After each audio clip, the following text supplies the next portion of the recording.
এটা আচৰিত ঘটনা। পাবজি খেলিবলৈ বাধা প্ৰদান কৰোঁতে এটা শিশুৱে গুলীয়াই হত্যা কৰিলে মাতৃক। উত্তৰ প্ৰদেশত ঘটিছে এক হৃদয় বিদাৰক ঘটনা। 16 বছৰীয়া এটি কিশোৰে গুলীয়াই হত্যা কৰে মাতৃক।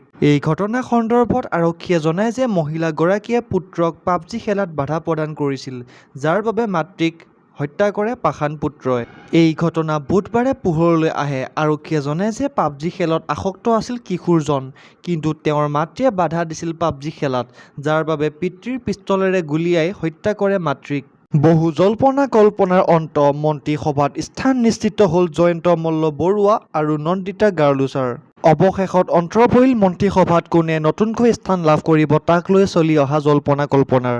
আজি ঘোষণা কৰা হ'ল সম্প্ৰসাৰিত মুখ্যমন্ত্ৰীৰ 2 মন্ত্ৰীৰ নাম।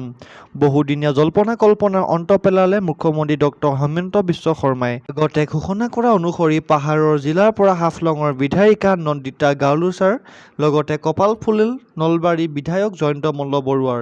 এটা বছৰ পূৰ্তিৰ পিছত ৰাজ্য চৰকাৰৰ মন্ত্ৰীসভাৰ সম্প্ৰসাৰণৰ সিদ্ধান্ত ল'লে মুখ্যমন্ত্ৰী ডক্টৰ হিমন্ত বিশ্ব শৰ্মাই।